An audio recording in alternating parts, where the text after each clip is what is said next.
The Chicago Bulls are off to their first 5-0 start in 29 years. Pat was still in diapers the last time the Bulls had a start like this. We're going to talk about it all and more on today's Locked On Bulls. Yeah.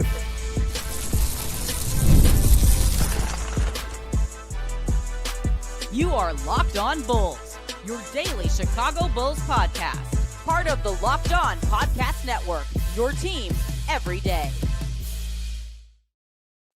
Thank you for tuning in to Locked On Bulls, member of the Locked On Podcast Network, where it's your team every single day.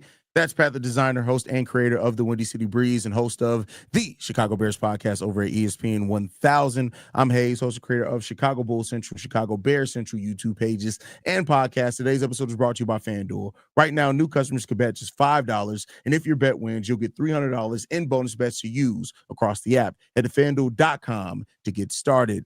Pat, man, 5-0, bro. The Knicks made it difficult. The Bulls let this one get interesting after having a 21-point lead. But the Bulls never gave up the lead. They just it got down to, I think, as low as 3 at one point in time. They never let the lead go. But, you know, it got interesting down the stretch of this game. But that gave us an opportunity to see this team play connected like they've been doing all season long. Everybody had a play contributing as this game went on. They did get it outscored by 10 points in the third quarter, which really put that pressure on the Chicago Bulls. But, Pat, for what it's worth, they dealt with the pressure correctly, and they got it done tonight. Yeah, and you won this game by 10 points. Listen, this is a game that Bulls fans should be excited about. This was a game that had a ton of pressure on it. It was the game that most people probably, you know, how the big game changes, right? When you see the Bulls come out versus the Pistons, you go, maybe you just caught the Pistons early. You see the Bulls go do what they did versus Orlando. You're like, well, you know, Orlando really hasn't panned out, you know, the way that we thought that they would pan out. You see them ball out versus Atlanta, somebody who a lot of people think will be a playoff team. I don't know what y'all looking at. But going up against this Knicks team has not been talked about as one of the playoff teams in the Eastern Conference. They've been talked about as the contending team for possibly an NBA championship this year outside of the Cleveland Cavaliers. And I know it's very early on in the season, but I think this is a very stamp your seal of approval type of win here. When you see a Bulls team come out and they're connected defensively so incredibly well, when they're moving their feet as well as they did. Again, that third quarter was a little bit rough, but it wasn't just wide open shots of, hey, we're killing you all day.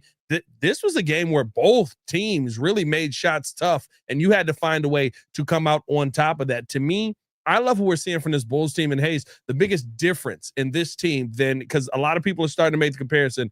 Remember when we were 35 and with the first 35 games, we were, what were we, 20, 25 and 10 or something like that? Oh, you remember. Through the first 35 games. This is very different. That whole first 25 games, I remember just being like, we ain't played a lick of defense yet. Mm-hmm. This is the team that's outscoring, able to come out and put up 135 points in a game where Ayo Dosunmu wasn't able to finish the game. We probably need to keep an eye on that, see if that thigh bruise is going to be something that bothers him. But a team that was able to score, put some really good defense on display, dominate situationally, that's a very different basketball team than what we were talking about with that Zach LaVine, Lonzo, DeMar group right now. And how this Bulls team is playing, if you can manage this throughout the rest of this season, like, you will be one of those top playoff teams. Yeah, I mean, this is a Bulls team that is definitely putting themselves and looking like a playoff team. And one of the things too, Pat, that it not bothers me, but it's just interesting to watch. Everybody, if you look at every major outlet, they had the Pistons, the Magic, the Knicks, and the Atlanta Hawks, the 4 teams in the Eastern Conference that we beat so far. They were all basically in the top 6. They were all 1 through 6, at being a top 6 seed. Now that the Bulls have beat those teams, those same outlets that predicted, oh, well, the Bulls really haven't faced anybody. Come on, man. Let's stop moving the goalposts, bro. Stop moving the goalposts. Listen, you already know what it's going to be. This is the idea. And I'll say this. I love what Declan Doyle said this to me when we were talking to him in the press conference. And I think it's something, one, that you should take out there in life. And two, shout out Pat with the Declan Doyle pull. Little Declan Doyle drop. Little Declan Doyle. He's a good guy. But two, that you should just, I think it's such a great analogy for sports. Success is being successful. No, what did he say? He said, success is having success in the moment you need to be successful. So basically, you're 5-0 right now. You could go 0-5 just as easily.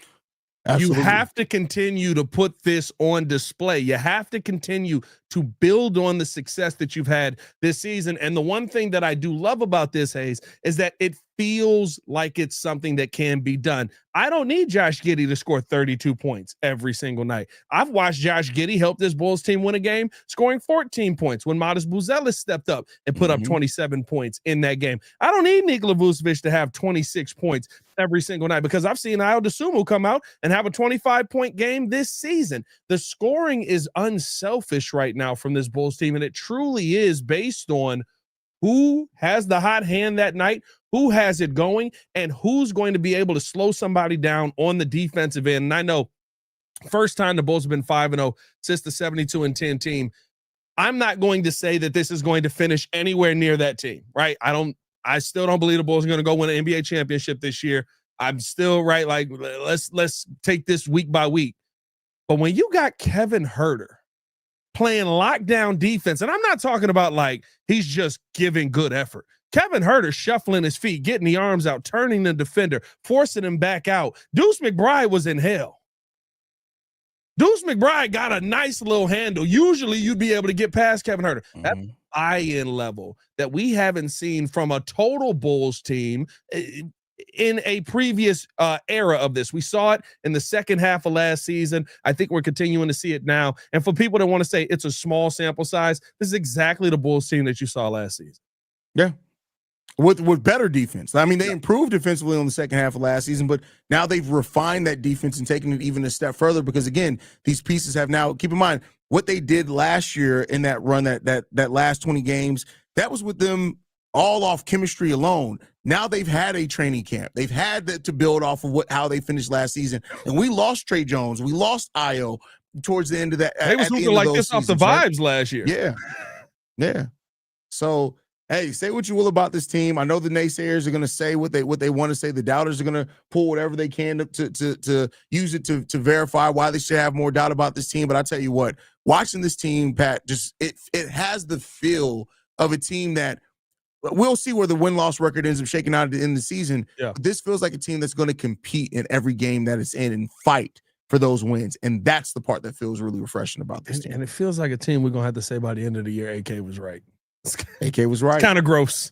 Yeah. It's early in the season. I would rather say AK was right than wrong. But to me, like when you're looking at a team right now, listen, they're shooting the three ball incredibly well, 45% tonight from the field. They're shooting from the field incredibly efficient, and they're forcing teams to take tough shots on a consistent basis and basically saying it's not we're going to dare you to make shots. It's we're going to make it very hard for you to make shots. Karl Anthony Towns tonight didn't exist.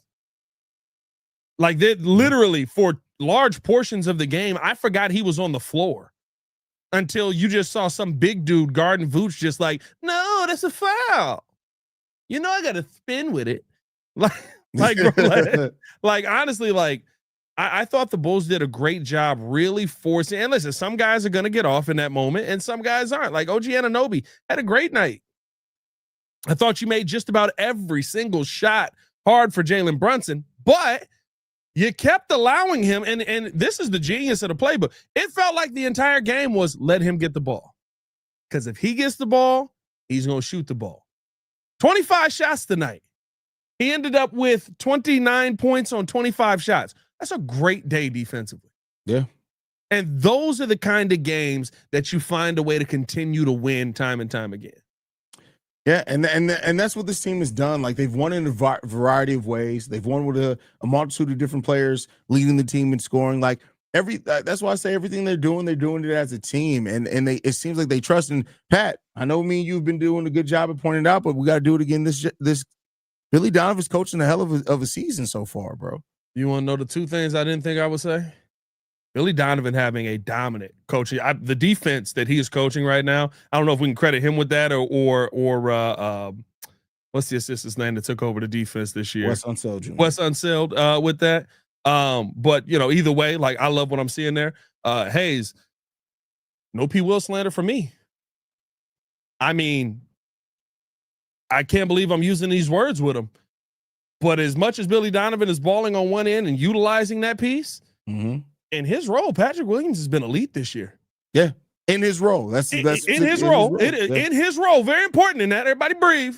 Patrick Williams has been elite this year, and he hasn't backed down. He ain't been no punk. And there was moments tonight where literally, bro, at the end of that game at the end of the half, when end of the half or end of the quarter, one or the other, when Jalen Brunson switched on to P. Will, and that was the call out, I was like, I actually don't think this is a move that you want to make right now. I feel like this is a bad situation for you. You got a lot of length guarding you right now. Yeah. So it just, those two together are two big surprises of the season. Not to say that I'm surprised Billy Donovan is doing this, but I'm surprised at how well he's doing it. Absolutely. Absolutely.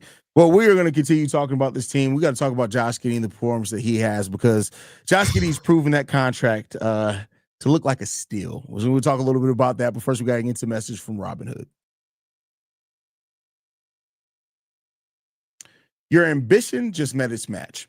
With Robinhood Gold, you play for the win, not just on game day, but every day. Locking in on every opening, beating your PR, beating it again, channel that drive into your money. Robinhood puts you in control of your money.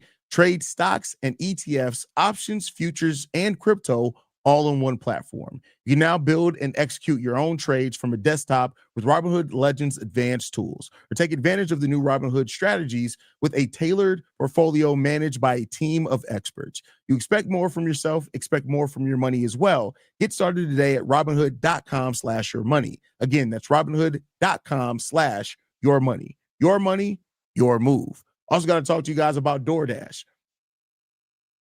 I got it. The NBA season is heating up, and DoorDash has found the perfect way to keep fans in their bag all season long. Whether you're watching for highlights, your fantasy team, or just your favorite player, DoorDash makes every game night even better. DoorDash is the official on-demand delivery platform for the NBA, and they're celebrating with something called the Bag Drop. Every time an NBA player scores 50 points in a game, DoorDash drops 50% off your order with DashPass the next day, and you're automatically entered for a chance to win the ultimate fan bag. We're talking player-inspired drip, exclusive gear, and stuff you'll actually want. I love that it's not just food. You can get everything from snacks and drinks to headphones, ice, even socks, all delivered. DoorDash has you covered for late-night highlights, last-minute watch parties, and double OT fuel-ups. So next time someone goes off for 50, use promo code NBA50 the next day to get 50% off on DoorDash with DashPass, plus your shot at the bag drop. DashPass members only, 50% up to $10 the next day after a 50-point game with promo code. Terms do apply. No purchase necessary. It ends April 13th. Open to U.S. residents 21 or older. Visit DoorDashInYourBag.com for details. DoorDash, in your bag all season long. More Locked On Bulls coming up next. All right, Pat. Such a fun season, bro. Josh Giddey, who much aligned this offseason on whether the Bulls should pay Josh Giddey or not. The Bulls end up settling with Josh Giddey at $25 million, right in between what both sides were looking at. Josh Giddey, for what it's worth, to start off the season, is off to absolute tear, averaging over 22 points, after scoring 32 tonight, 8 rebounds, 8 assists. Josh Giddey is one of only 3 players averaging that, right along with Nikola Vučević. I can't remember the third one. Maybe it's Shea. I can't remember off the top of my head. But how you feeling about Josh Giddey's game today, scoring 32 points? Listen, he's balling. And he's making everybody who thought that this contract was a bad decision, was a no movement one way or the other decision, look foolish. And me and you talked about this the entire offseason. Like, no matter what you say about Josh Giddey is going to make the people around him better. The biggest question was, could he still be this kind of scorer that we saw in the second half of last season? Early on in the season, really feels like he can be. Mm-hmm. I mean, like, bro, listen, I've continued to say this. Josh Giddey hoop like your favorite uncle. Yeah. I mean, like, he it's not pretty. It's at all. The crossover dribble through into the lane into a spin move is very weird, but he's 6'8". And so when he spins and he jumps, he's right at the rim. So it's a pretty easy layup, especially when you got Jalen Brunson guarding you. The offense is continuing to prove to be there. I think he's gotten everybody involved really well. And the one thing that I thought was an under-talked about storyline for this Chicago Bulls team was the fact that it was the second year in the same system. He knows where everybody's going to be. He knows where everybody should be, where the shooters should be lined up, and you can tell it in how he's facilitating the ball. Oh, on top of that, he's playing some pretty good defense as well. Yeah, he's playing I went over his defense today on Central. He's playing some of the best defense of a point guard in the league right now. Like, it's not a lot of great defensive point guards. I think people forget that, but Josh Giddey's playing really near elite defense as far as what he's allowing in shooting and things like that. Like, Josh Giddey seems like he's in such a good rhythm right now and just a flow, and it understands, like, he's even doing things off ball, Pat, when Trey Jones has the ball in his hands. And that was one of the weakest parts of his game, was his off ball offense, because he had to have the ball in his hands. He's even showing that is also a thing. Yeah, no, 100%. I think the continued success from him on the defensive end is just, I mean, it's the cherry on top right now. It's the thing that we least expected to be this good. Like, I figured the defense would be solid, but you know, you don't want Josh Giddey to get into these one-on-one situations. The numbers would tell you kind of do. Now, there's a lot of help defense that goes into helping those numbers. Mm-hmm. That, again, it goes to this Bulls team being on a string.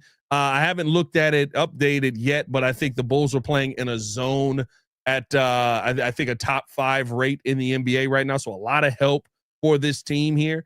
But just like, I love the fact that it means something to him. I don't know if you saw the mic'd up Haize, where it was Josh Giddey mic'd up. And most of the highlights were him yelling at people to move their feet or to switch or to get, like, he's truly becoming the leader of this team on both ends of the floor. I don't think I expected that from Giddey, and that is beautiful to see. Of course, you knew what he could do offensively, but he has truly become the leader of this team on both ends of the floor. Yeah, and not even just him becoming the leader as well, which you're right. He's becoming the leader, but also, like, his chemistry with Modest. And I think that's one of the most important duos here on this team, is if those two guys get in really good chemistry. Now, Modest didn't score amazingly well or anything today, but, like, it's just really good to see those two guys building that chemistry as well, because those could be two of the guys that the whole backbone of what this team could be is built off of.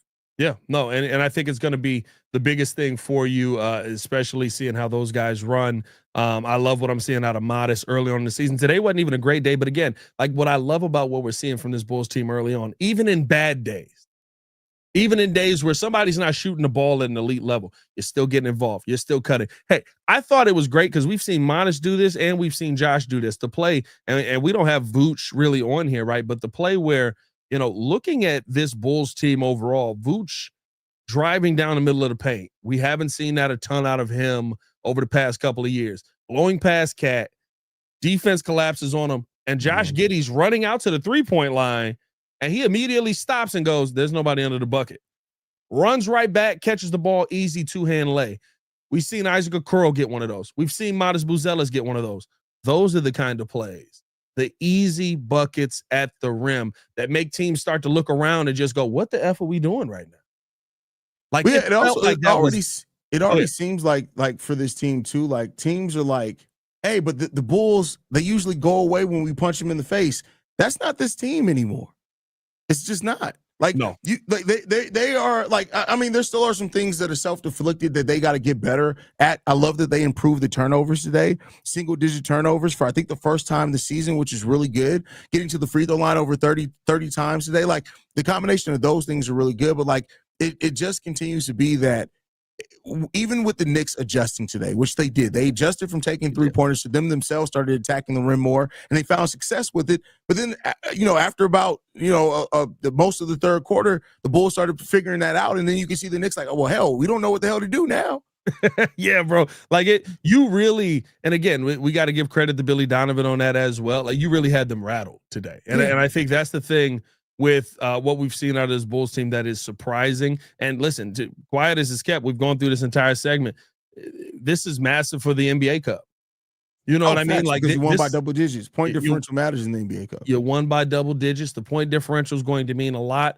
And again, I don't know if it means something to you or it doesn't, but this team hasn't won a lot in its history. And you've got a chance to go out there and win something that maybe one day is going to mean something in the grand scheme of things, or maybe it's something that you direct or you look at, I guess I should say, and you say, that team won that signifies them going on and winning X, Y, and Z in the future.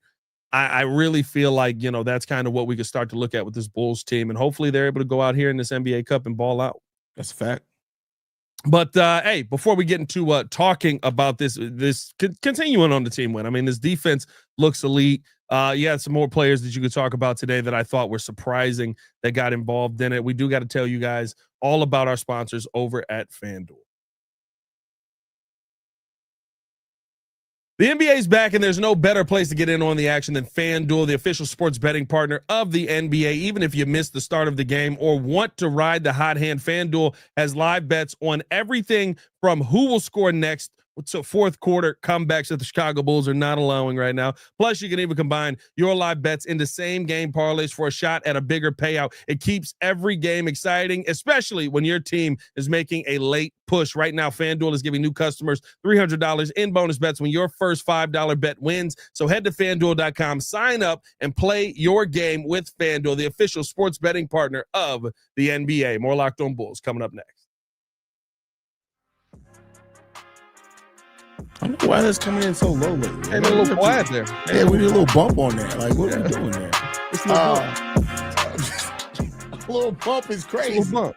Oh, man. All right, Pat. The Bulls right now, after today's game, which it just updated, that's what I was looking at while you were doing your ad read.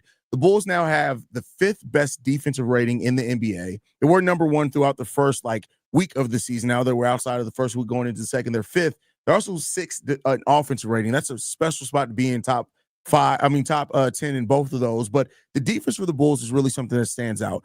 We talked a little bit about Josh Giddey having his best defensive season. Nikola Vučević is having an amazing season defensively as well. We already talked about Trey Jones and everybody buys in.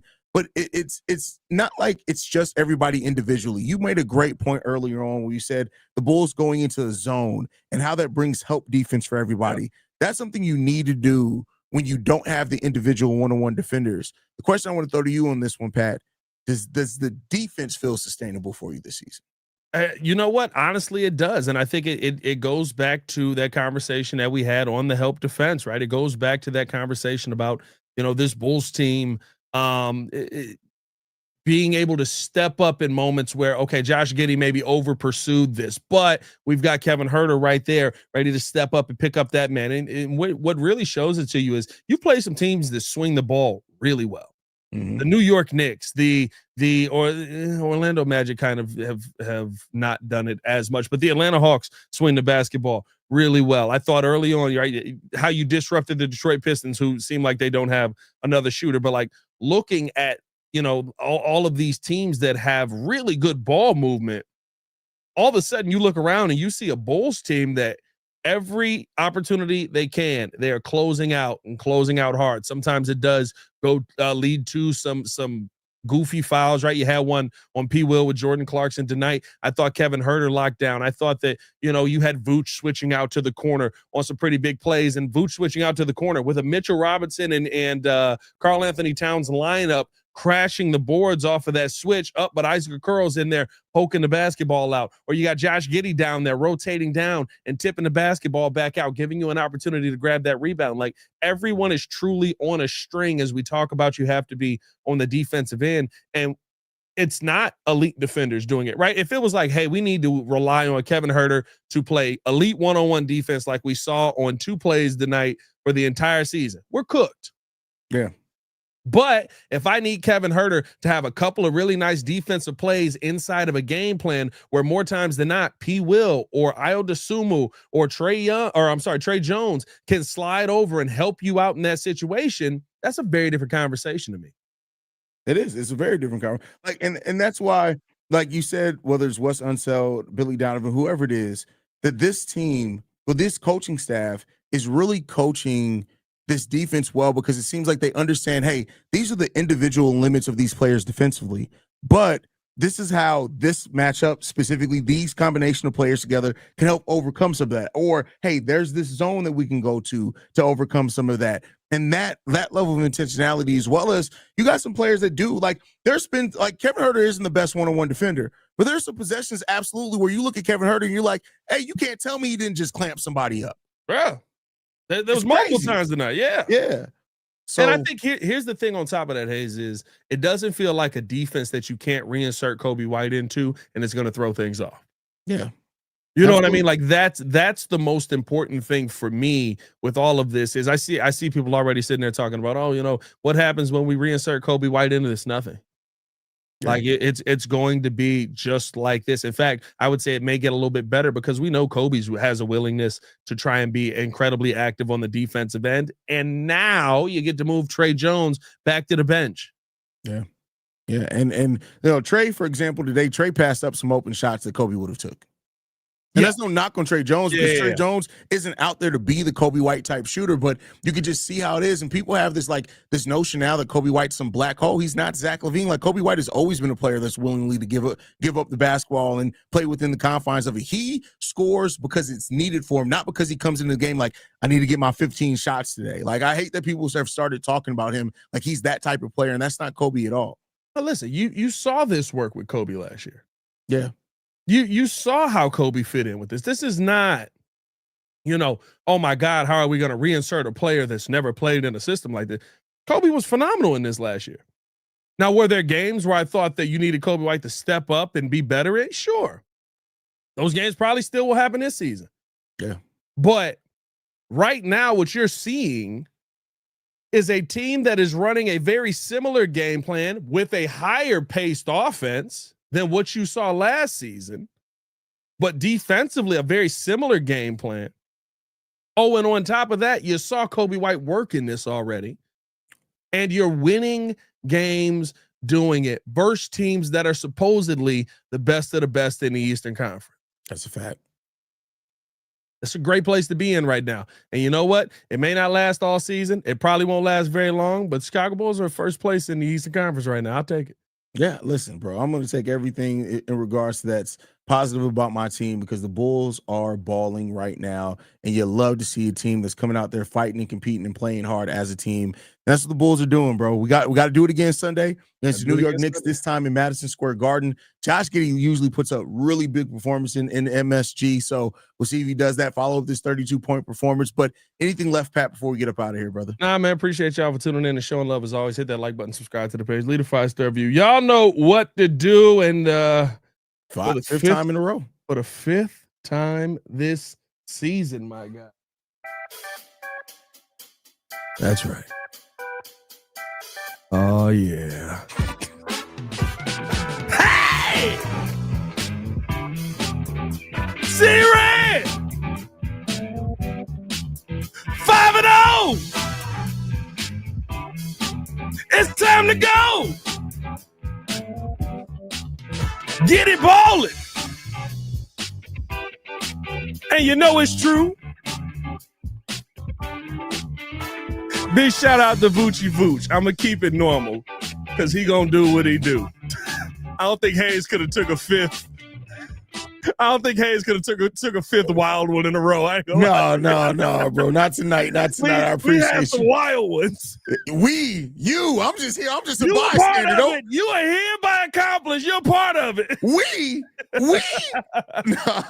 Talk about we a lot. Oh, you speak French now? Thank you guys for tuning in, man. You guys can follow me at CEO Haize. Locked on Bulls is free and available in every podcasting app and platform of your choice, as well as YouTube, the Odyssey app, Amazon Fire TV, Roku TV, Fubo TV. Basically, anywhere you want us, you can get it. We'll see you guys Sunday night after the game, y'all. We'll see me because Pat is going to be dead. Yeah. Because he got a lot of stuff going on. So I'll be live after the game on Sunday, y'all. Peace.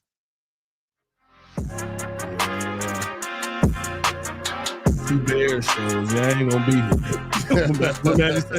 I ain't gonna be there. I get that on the soundboard.